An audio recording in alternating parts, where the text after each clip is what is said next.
Hello, children. I'm sure everyone is keeping good health and taking care of yourself. In the last lesson, you have learned mangoes round the year. Have you ever wondered where these mangoes were grown long ago? Yes, in India. Not only mangoes, crops like orange, banana, spinach, methi, tea were grown in India. But also, some other crops have come from other countries. You may find all these crops spread all over the country. All these crops grow with seeds. As the plants cannot move from one place to another, nature like wind, water, animals, explosion of pods help them to dispersal of seeds. So dispersal of seeds is very important for spread of crops.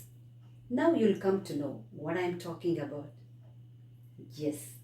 Let's read the lesson Seeds and Seeds. Seeds and seeds. Gopal was waiting for his Maushi's family to visit them. They will be coming the next day for their holidays. He was thinking about all the fun and nice food that he would have with his cousins. Just then, his mother called out, Gopal, before you sleep, remember to soak two small bowls of chena. She was going to his Bua's house and would return only in the morning. As she was soaking the chena, Gopal thought, how will two small bowls of this be enough for 8 persons? So he soaked another two bowls of chena. When his mother returned the next morning, she saw that the chena were overflowing from the vessel. How much did you soak? Asked his mother. How did that happen? Wondered Gopal. You soak too much. Anyway, it is good. Now I will cook half of them and leave the other half to sprout. I can send these to your aunt. The doctor has told her to eat sprouts, Mother said. She tied half of the soaked chena in a wet cloth and hung them up to sprout.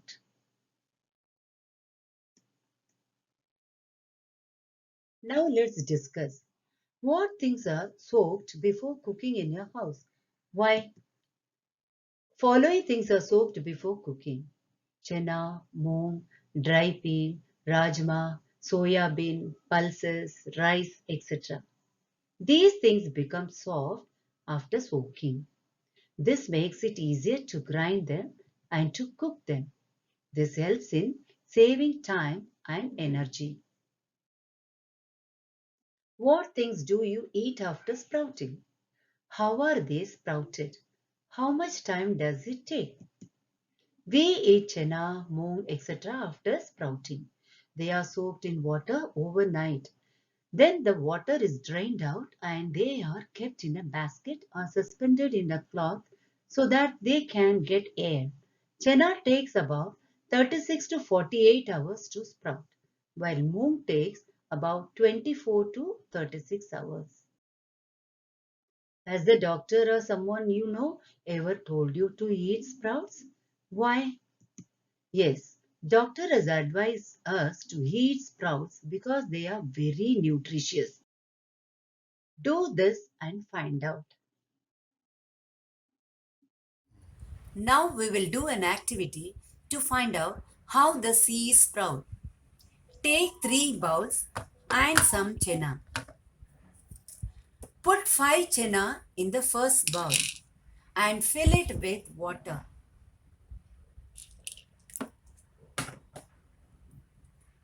Put a damp cloth or some cotton in the second bowl.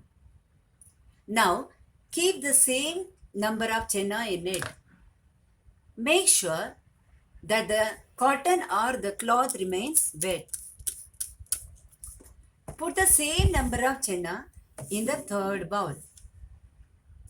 Do not put anything else in it. Cover all the 3 bowls.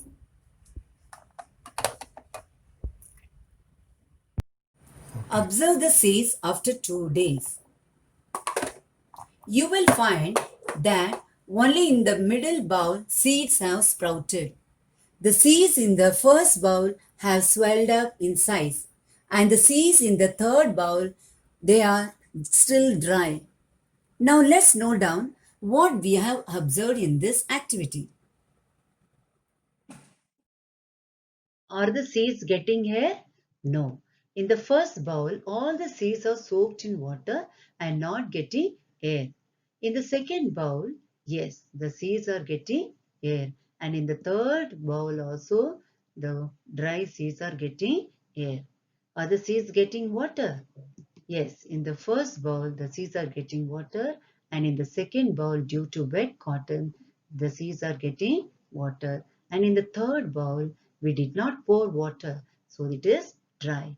What changes did you see in the first bowl?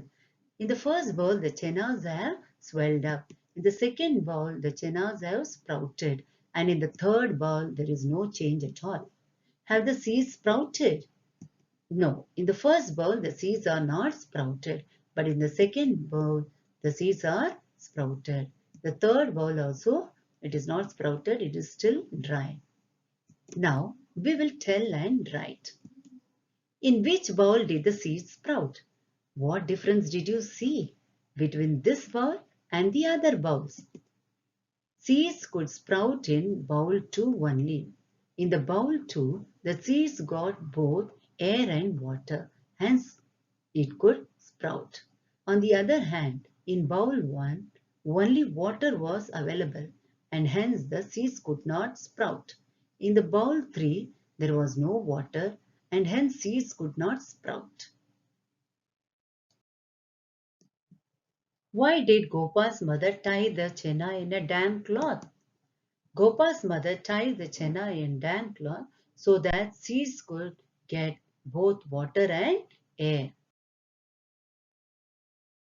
When you split the whole masoor, you get masoor dal, but then you cannot sprout. Can you think why? This happens because the sprouting capacity of masoor is lost after it is split.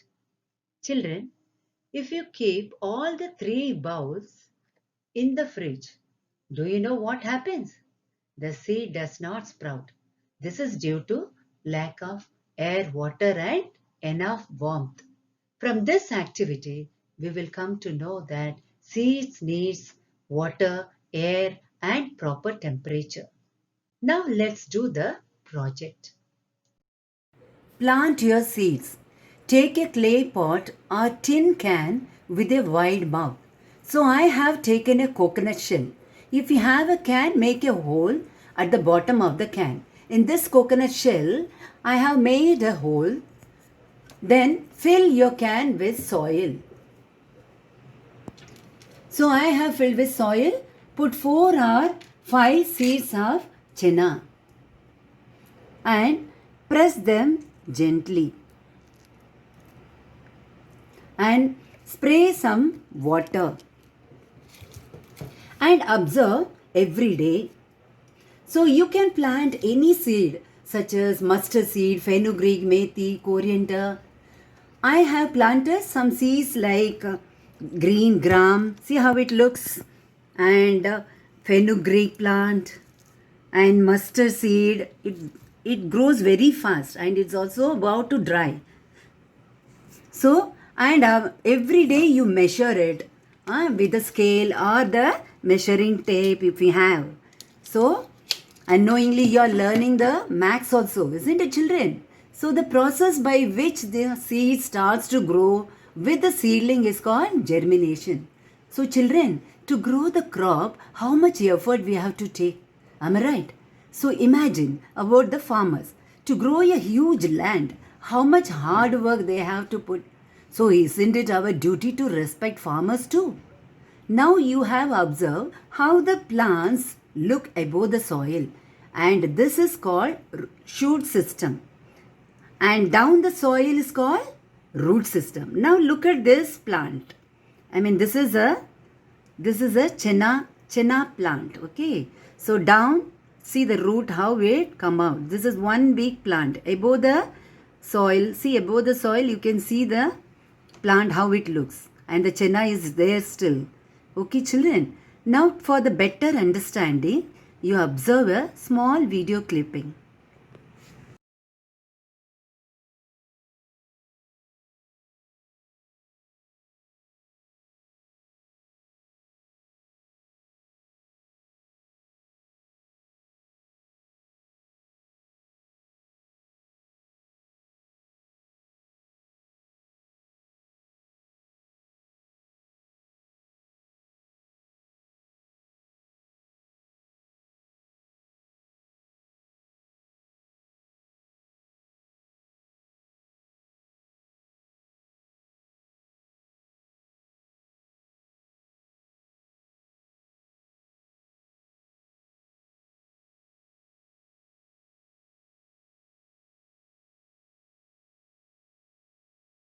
Let's find out. How long did it take for the plant to come out from the soil? It took about a week for a plant to come out from the soil. What was the difference in the height of the plant on the first and the second day? The height increased by about half a centimeter. On which day did the height of the plant increase the most? On the third day, the height of the plants increased the most. Did new leaves come out of the plant every day? Yes, new leaves came out of the plant every day. Was there any change in the stem of the plant? Yes, the stem became thicker and thicker by each day. Now let's discuss which seeds took the most number of days for the stems to come out of the soil. Seeds of sesame. Which seeds took the least days to come out of the soil? Seeds of mustard. Which seeds did not grow at all? Why? All seeds grow well in the presence of water and air. If either of these two factors is absent, then the seeds cannot grow. Did anyone's plants dry up or turn yellow? Why did this happen? Yes, some students' plants dry up or turn yellow. This happened because proper amount of water or air was not provided. What would happen if the plants do not get water? They would turn yellow or even dry up. Straight from your heart. What is inside the seed? Look at the diagram of a seed. This part, the baby plant, is called embryo.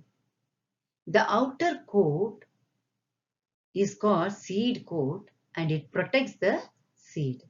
The inside part gives the food for the plant and it is called cotyledon. Now look at the picture. How does this big plant grow from a tiny seed? The seed germinates to produce seedling. The seedling absorbs water and nutrients from the ground and grows into a big plant. Do some plants grow without seed? Yes, some plants grow without seeds like potatoes, onions, ginger, beetroot, and garlic. Plants which hunt. There are some plants which trap and eat frogs, insects, and even mice. The pitcher plant is one such plant. It is found in Australia, Indonesia, and Meghalaya in India. It has a pitcher-like shape and the mouth is covered by a leaf. This plant has a special smell that attracts insects to it. When the insects land on the mouth of the plant, it gets trapped and cannot get out. What a clever way to hunt! Now let's It's watch one more said video sometimes it takes which a wrong gives you a turn clear to get you idea to the right how place. the other But landing up in this carnivorous nightmarish plant neighborhood catch is their purely prey a stroke like of insects. bad luck. For these Venus flytraps are hungry.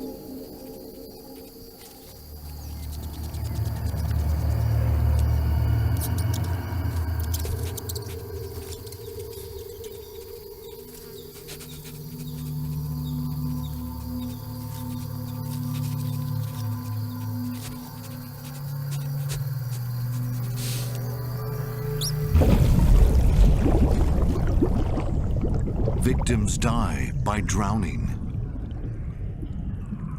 while their flesh slowly dissolves. Now, children, let's find out what are the seeds available at home and make a list of it. Seeds that are used as spices in our home. Seeds like cumin, mustard, anise seeds, etc. are used as spices in our home. Seeds of vegetables, seeds of fruits, like example, we can say like apple, orange, guava, lady's finger, tomato, cucumber, etc. are seeds of vegetables. And light seeds means you can check by blowing them.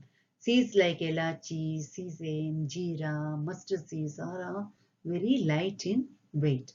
Now let's see seeds which are very flat. Like we can say flax seeds and cucumber are little flat. Wandering seeds. Plants cannot move around. Once they grow, they remain in the same place. But their seeds are great travelers. They can reach far and wide. For example, look at the picture. Seeds of cotton and drumsticks plants are light in weight, so they get blown away with the wind to far away places. Seeds of fruit trees that grow near the water bodies disperse by flowing water to other shores. Moreover, animals like squirrel, birds, etc. throw the seeds to different places.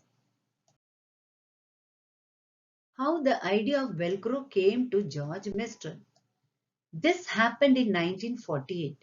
One day, George Mestral came back from a walk with his dog. He was amazed to find seeds sticking all over his clothes and on his dog's fur. He wondered what made them stick. So he observed these seeds under a microscope. He saw that the seeds had many tiny hooks which got stuck to clothes or fur. This gave Mester the idea of making Velcro. He made a material with similar tiny hooks that would stick. Velcro is used to stick together many things: clothes, shoes, bags, belts, and many more. What a way to take inspiration from nature! Who came from where? Have you included human beings also in your list? Yes, we also carry seeds from one place to another, knowingly or unknowingly. We bring the seeds of plants that we find beautiful or useful to grow them in our garden. Later, the seeds of these plants spread to other places. Many years later, people may not even remember that these plants did not grow here earlier. They were brought from somewhere else. Do you know from where chilies came to our country? These were brought to India by traders coming from South America. Today, we cannot think of without chilies. Did you know this? From South America, long ago, came a tomato, a potato, and a green chili. Do you know this? A cabbage came from Europe and also a pea. From Africa came a coffee bean and a green bindi. They crossed the land, they crossed the sea. Did you know this? A mango sang, "Come in, come in." An orange smiled inside its skin, "Welcome to India." A banana said, "The methi and spinach, brinjal and radish," nodded its head. Did you know this? Now let's discuss what we have learned from this lesson. We have learned dispersal of seeds, how the seeds are dispersed through different agents, the process of germination of seeds. Through this, you will understand the farming skill, identification of different kinds of seeds which are in the kitchen. which will help to develop sustainable skill. Story of Velcro. Here you are learning history, geography, how the seas travel from one country to other country. So you can check these countries in your map. Art integration by drawing parts of the seed and the process of germination of seeds. You will learn to respect farmers too because they are our backbone of our country. So from this we are ending our lesson.